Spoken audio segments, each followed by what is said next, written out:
15 Temmuz'un yaşandığı gün bir kere en ilginci saat 3'te, gündüz sabah öğleden sonra 3'te evimin kapısı yeşil çarpıya boyanmıştı. Demin tabii o anda farkına varmadık. Biraz silmeye çalıştık lakin silemedik onu. Daha sonra tabii resmini de gösterdim size. Bu bir dikkat çekici bir olaydı. Benim için çok dikkat çekiciydi. O gün saat 4 gibi bir düğün merasimi vardı. Aşırı derecede düğün vardı o gün. Ki zaten darbecilerin daha sonra öğrendik ki toplanma merkezlerinin düğün salonları, düğün merkezleri olduğunu daha sonradan öğrendik. Tabii biz de bir düğün merasimindeydik aynı şekilde. Metin Külünk'le beraber. Saat 5-5.30 gibi biz darbe haberini Türkiye'den öğrenemedik maalesef. Darbe haberini Almanya'dan bir kardeşimiz bize haber verdi. Silahlı bir darbe olduğu, güçlü bir şekilde bu konuda duyumlar yapıldığı Almanya'da bu konunun büyük gündem oluşturduğunu söyledi. Tabii inanmadık öncelikle. Daha sonra ilerleyen saatlerde darbenin gerçekten gerçekleştiğini öğrendik. Tabii o ilk etapta yaptığımız şey, düşündüğümüz tek şey bundan sonra bir daha, tabii bizler biliyorsunuz 28 Şubat sürecini yaşadık. Ardından akabinde çok zor günler geçirdik.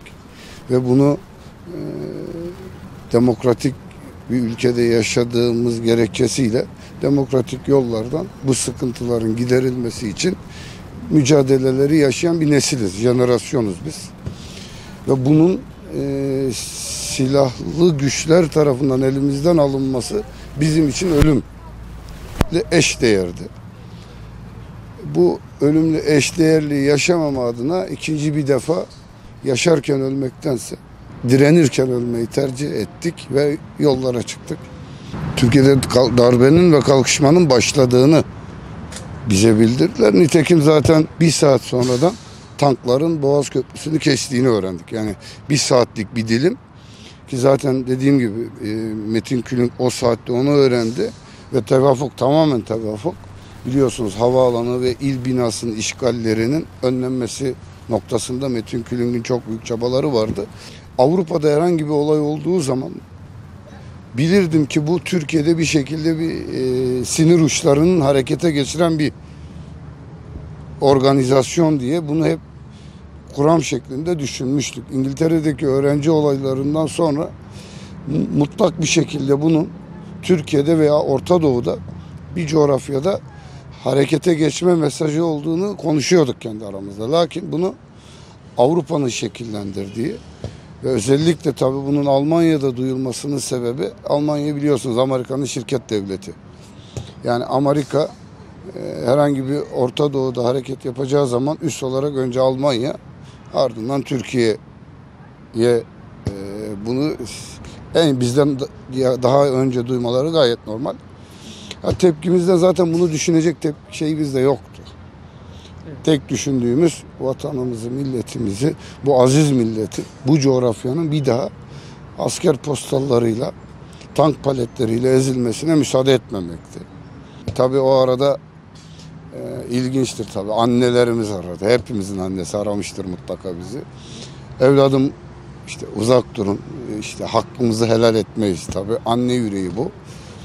Bizim annemize verdiğimiz cevap ise anne bu vatan çok erkan görür. Çok anne şükran görür. Ama bir daha biz bu vatanı, yani daha doğrusu vatandan ziyade yani demin ilk röportajın başında söylediğim gibi bizlerin Müslüman olarak kazandığımız kimliğimizi ve yaşama özgürlüğünü bir daha bulamayacağımızı çok iyi biliyorduk. O sebepten dolayı düştük yollara.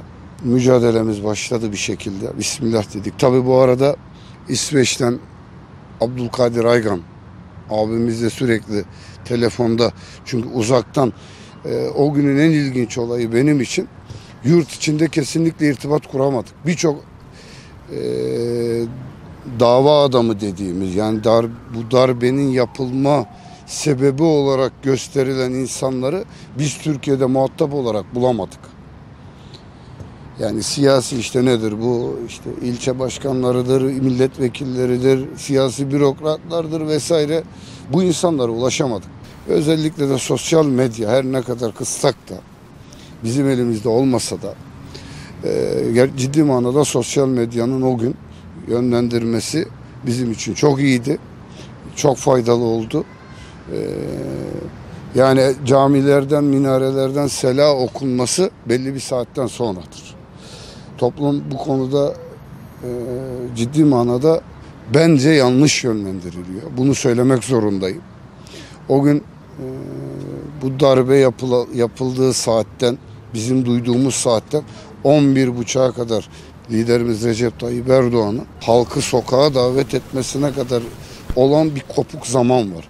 Bu saat dilimine kadar olan zamanda hiçbir şekilde görmedik. Yani bu işte selaların okunmasıdır minarelerden veya işte toplumu işte yönlendiren, belli bir noktaya yönlendiren kesinlikle olmadı. Bu noktada Allahu Teala'nın ve tabii ki bizim bilmediğimiz ciddi manada vatansever, devletine, vatanına bağlı güçlerin bir şekilde halkı yönlendirmesiyle karşılaştık. 15 Temmuz'u yaşadık. 2 yıl geçti. Bir daha yaşamayacağız da diye bir garantimizin olmadığını da çok iyi bir şekilde bilenleriz bizler. 15 Temmuz davaları ciddi şekilde sahipsiz devam ediyor. Türkiye'de birkaç isim 15 Temmuz'da çok yani elle sayılır kadar bir el parmakları sayısınca bu konuda mücadele eden, hayatını ortaya koyan siyasi liderlerimiz vardı, öyle diyelim biz. Bu aktörler, siyasi aktörler siyaset sahnesinden bir şekilde el çektirildi veya yok sayıldı. Bunların yerine hiçbir şekilde benim o gün 15 Temmuz'da görmediğim, sahada birlikte hareket etmediğimiz insanlar bir şekilde topluma siyasi önder olarak veya siyasi mekanizma sahipleri olarak geçirildi. 15 Temmuz dava süresi boyunca birçok mahkemeye katıldım. Şehit yakınları dahil olmak üzere birçok davaya gelmediklerine şahidim. Çok üzgünüm bu konuda. Aileler de yoruldu artık. Davalar yeni yeni sonuçlanmaya başladı. İşte en son biliyorsunuz bir Altan mıydı, bir yazar var. Serbest bırakılması. Ve bu şekilde işte belli şeyler mazeret gösterilip bu FETÖ davasının beyin takımı. Zaten asker bulması kolay. Bunun önemli olan bunu organize eden yapı. 250 tane insanımızın şehit eden, binlerce yaralı gazi bırakan, bizim gibi psikolojisi bozuk bir toplum meydana getiren o beyin takımı bugün teker teker bir şekilde serbest bırakılıyor. Eğer mahkemeler yeni bir sistem var. Yani neticede bir şekilde bir güç bunları bırakıyor. Devletin bir gücü de bunları bırakmıyor. Tabii bu arada hukuka güven tamamen zedelenmiş. Uzun lafın kısası 15 Temmuz davası gün geçtikçe unutulmaya çalışılıyor. Demin dediğim o kopuk zaman 5 saat diliminde hiç ortada olmayan, kaybolan kesim tamamen 15 Temmuz'u yeniden baştan kendi istedikleri şekilde yönlendirip olduğunun çok daha farklı dışına çıkarıp ana hedeflerin ve ana olayın güzergahının dışına çıkartıp 15 Temmuz'u işte dünkü kutladığımız Kabotaj Bayramı'na çevirmek isteyen bir zihniyet var. Bu zihniyet inanıyorum ki Recep Tayyip Erdoğan'ın kendisi nazarında kabul görmeyen bir zihniyettir. Lakin sistem bu şekilde 15 Temmuz'u unutturmaya çalışan bir sistem daha var. Bu ya bilinçli ya bilinçsiz bir şekilde gerçekleşiyor. Umarım bu şekilde devam etmez. Önümüzdeki 15 Temmuz'un yıl dönümüne geliyoruz, yine 2. yıl dönümüne. Umarım insanlarımız bu işin ciddiyetinin farkına varır. Hukuk sistemi bir an önce yenilenir. İşte İşte dediğim gibi şunu da söyleyeyim. Biliyorsunuz FETÖ ne zaman ki Türkiye'ye getirilme veya Amerika'dan veya Avrupa'dan istenme durumu olduğu zaman Türkiye'de bir şekilde ortalık karıştırılıyor. Yine son günlerde biliyorsunuz çocuk kaçırma davaları, işte cinayet davalarından dolayı idam gündeme getiriliyor ve dolayısıyla bu kime en çok yarıyor? FETÖ'nün Türkiye'ye iadesinin engellenmesine yarıyor. Ve biz toplum olarak maalesef bu şekilde algı oyunlarına dahil oluyoruz. Konuşulacak çok şey var. Allah bir daha memleketimize o günleri yaşatmasın. Ama yaşamayacağız anlamına gelmez. Orta Doğu bu coğrafya aslına dönmediği müddetçe Selahaddin Eyyubi'nin, Selçuklu'nun ve de Osmanlı'nın bu ülkede yaşattığı huzur ortamını yeniden aynı sistem ve çarklarla yönetilmediği müddetçe bu iş düzelmeyecektir. 15 Temmuzları biz yaşamasak bile çocuklarımız yine yaşayacak gibi görünüyor. Allah bir daha yaşatmasın kardeş. O gün 15 Temmuz günü haber aldık. Dediğim gibi Metin Külünk'le beraberdik. İstanbul Milletvekili. O gün öğrendikten sonra direkt hemen ne yapacağız diye istişare dediğim gibi bahsettiğim gibi İsveç'ten ve Almanya'dan özellikle yurt dışından bu olayın nasıl göründüğünü, nerelerde olayların olduğunu ben bunu yurt dışından öğrendim. Telefonlarla öğrendim. Orada Türkiye'ye yerleştirdikleri provokasyon ajanları, TV kanalları oradan bunu canlı bir şekilde yayınlıyor. Ve bu kardeşlerimiz oradan aldıkları bilgiler doğrultusunda bize bir şekilde bilgi veriyor. Buralara gidilmesi gerekiyor diye. O anda tabii olduğumuz yer Büyükçekmece. Yani bu haberi aldığım yer Büyükçekmece'de aldık. Büyükçekmece'den hemen yola çıktık. Dediğim gibi evde çoluk çocuğu hemen o kapıdaki çarpı işaretinden sonra anladım ki bu bizi bir şekilde listede ismimizin olduğunu daha sonradan öğrendik zaten. Listede ismimizin olduğunu öğrenince ailemi bir şekilde sağlama alma, güvene alma konusunda aileme dedik.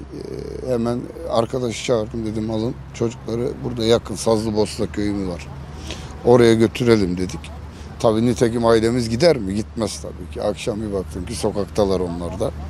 Ya hedef seçilmemizin sebebi 11 Eylül 2011'de tahşiyeciler davası var. O davada 150 kişiden bir kişi de bendim. Muhtemelen o gün o dava tamamen bunların davasıydı. O davada sorgulanan ve yargılananları liste başı yaptıkları ve tehlikeli kırmızı liste dedikleri bir listede mevcut oldum dediğim gibi. Yani şu anda da biz de kullanıyoruz ya renkler. İşte kırmızı, yeşil, sarı. O renk, o listede, yeşil listede ismimizin olduğunu ve muhtemelen öldürülmesi gereken, yok edilmesi gereken kişi olarak gördüler. Ha diyeceksiniz ki o kadar bir tehlikem var mı? Ben hala anlamış değilim neden yargılandım. Neden o tahşiyeciler davasında işte silahlı terör örgütü kurmak, yönetmek vesaire vesaire, silah olmayan bir insan.